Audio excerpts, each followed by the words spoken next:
వచ్చేటువంటి parliament results తర్వాత అసలు తెలంగాణలో కాంగ్రెస్ ప్రభుత్వమే ఉండదు అనేటువంటి మాట అటు కాంగ్రెస్ పార్టీకి సంబంధించినటువంటి బీజేఎల్పీ నేత మహేశ్వర్ రెడ్డి అంటూ ఉన్నాడు. అలాగే కేసీఆర్ కూడా పదే పదే అదే మాట మాట్లాడుతూ ఉన్నారు.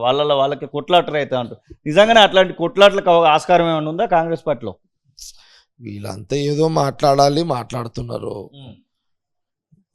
మీడియాలో మాట్లాడుతున్నారు. 65 మాకున్నాయి, గవర్నమెంట్లో మేమున్నాము, బీజేపీకి తోక సరిగ్గా లేదు, తొండం సరిగ్గా లేదు. ఏముంది ఏం చేస్తారు 8 తోటి? ఒకటి ఇక 35 బీఆర్ఎస్కి ఉన్నాయి. ఇప్పుడు మేము నిజంగా సీరియస్గా తీసుకుంటే 2 వస్తారు, 50 అంటే 20 మంది వస్తారు ఇటు. అర్థమైందా? మేము వద్దాను పిలవకుండా వచ్చేటోళ్ళు వస్తున్నారు, పిలిస్తే వస్తారేమో. ఒకవేళ తప్పదు అని అనుకున్నప్పుడు మేము కూడా మరి సీఎం రేవంత్ రెడ్డి ఆడుకుంటాడు కదా ఆట. సీఎం రేవంత్ రెడ్డి ఇంకా 5 ఏళ్ళు ఉండాలని ఆలోచన చేసుకోడా? చేస్తాడు కదా, ఎందుకు అనుకోడు? 6 నెలల కోసం అయినాడు ముఖ్యమంత్రి. అరే భయ్ 5 ఏళ్ళు ఉండాలని అనుకుంటాడు. ఈ 5 ఏళ్ళు ఉండాలనుకున్నప్పుడు మరి ఆయన హుషారులో ఆయన ఉంటాడు సీఎంగా, బరాబర్ ఆయన మాట్లాడుకుంటాడు. వాళ్ళు చీన మాట్లాడతారా, ఈ నాన్న అది నడుస్తుంది, చెప్పరు కదా ఇవన్నీ.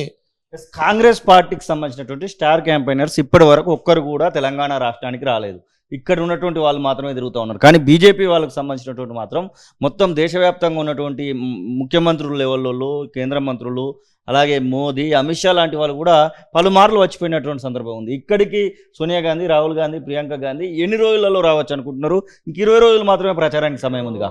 మా స్టార్ క్యాంపెయిన్స్ మా రాష్ట్రంలో చాలా మంది ఉన్నారు ఇప్పుడు. మాకు ఏది స్టేట్ స్టార్స్ రేవంత్ రెడ్డి ఉన్నాడు, ఒక దిక్కు మా కోమటిరెడ్డి వెంకరెడ్డి ఉన్నాడు, బట్టి విక్రమార్క ఉన్నాడు, ఉత్తమ్ కుమార్ రెడ్డి మొత్తం పార్లమెంట్ అంతా దున్నుతున్నాడు వేసి, ఈ మహబూబ్ నగర్ చూపల్లి కొడుతున్నాడు ఇటు, పొన్నం ప్రభాకర్, శ్రీధర్ బాబు అటు కొడుతున్నారు వేసి. అర్థమైంది కదా? ఆమె సీతక్క అటు కొడుతున్నది ఒక దిక్కు పార్లమెంటు, రాజగోపాల్ రెడ్డి ఒక దిక్కు చూస్తున్నాడు, పొంగులేటి శ్రీనివాస్ రెడ్డి ఇటు చూస్తున్నాడు. స్టేట్ లెవెల్లో బలమైన మంత్రులు, వాళ్ళ పార్లమెంట్ వాళ్ళ జిల్లాలో వీళ్ళంతా స్టార్సే కదా. మరి మా జిల్లాలో దామోదర్ రాజనరసింహ గారు, కొండ సురేఖ గారు వరంగల్ ఇటు 2 దిక్కులో చూస్తుంది ఆమె, కొండ మురళి ఉన్నాడు, అందరూ బాగానే ఉంది. ఇంకా నేషనల్ నుంచి మొత్తమేను కొండ మురళి అక్కడ చూస్తున్నాడు బ్యాక్గ్రౌండ్ అటు. ఇవన్నీ ఉన్నాయి, ఏం తక్కువ లేరు వీళ్ళంతా.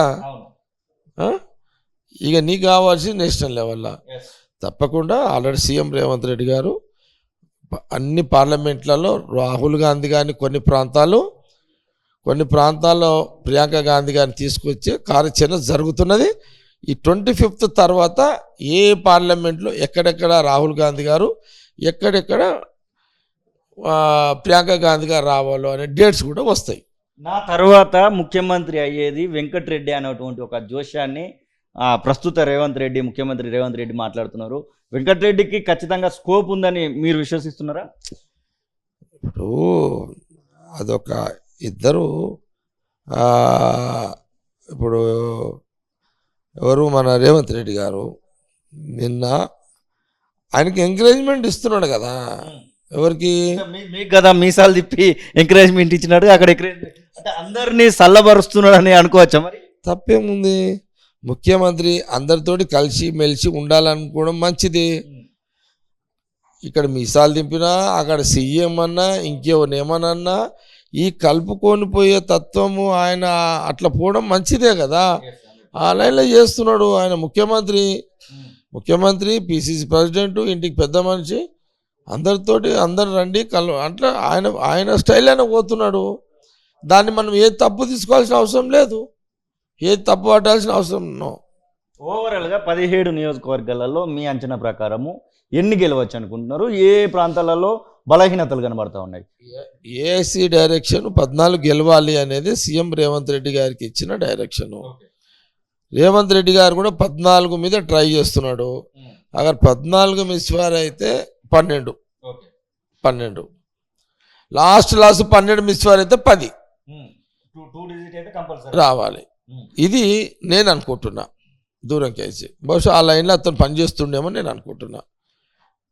తెలంగాణ ప్రజలు కూడా ఇప్పుడు బస్సు యాత్ర ఫ్రీగా నడుస్తుంది కదా, మహిళలందరూ మాకు ఓటు వేస్తారు, వేస్తే బాగుంటుంది, వేయండి అమ్మా అని అడుగుతున్నాం. ఉచితమైన బస్సు ప్రయాణం అంటే ఎంత పెద్ద అడ్వాంటేజా మహిళలకు. ఒక ఇంట్లో ప్రతి ఇంట్లో ఒక అత్త ఉంటుంది, మహిళ కోడలు ఉంటుంది, కూతురు ఉంటుంది, అమ్మ ఉంటుంది. ఇన్ని పాత్రల గల మహిళలు ఉచితంగా కాంగ్రెస్ గవర్నమెంట్ బస్సు ప్రయాణము ఉపయోగపడుతుంది కదా. ఆ రోజులలో ఆర్టీసీ బస్సులలో తిరిగేటోడు లేడు. ఇప్పుడు ఉచిత ప్రయాణంతో మహిళలందరూ హ్యాపీగా ఖర్చు లేకుండా తిరుగుతున్నారు కదా. వాళ్ళందరూ ఓట్లు వేస్తారని ఆశిస్తున్నాం. జగ్గారెడ్డి ఆఫ్టర్ ఎంపీ ఎలక్షన్స్ తర్వాత ఏదో ఒక కీలకమైనటువంటి పదవిలోకి వస్తాడు అంటే దానికి ఏం సమాధానం చెప్తారు? ఊహించి చెప్పడం సాధ్యం కాదు. మీరు ప్రయత్నాలు చేస్తున్నట్టే ఉన్నారు కదా. లేదు, ఊహించి చెప్పడం సాధ్యం కాదు, ప్రయత్నాలు చేసే సమయం కాదు.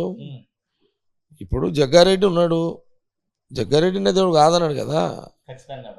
ఇప్పుడు జగ్గారెడ్డి వచ్చి మాట్లాడితే మీరు ఇప్పుడు నువ్వు ఎందుకు తీసుకుంటున్నావు, నాకేం పోస్ట్ ఉందని ఏదో తోపున జగ్గారెడ్డి ఏదో 4 మాటలు వింటారు కాబట్టి నువ్వు తీసుకుంటున్నావు, అంతే కదా.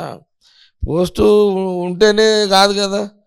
కాబట్టి ఇప్పుడు పోస్టు చర్చ సందర్భం కాదు, పార్లమెంటు ఎన్నికల సందర్భం.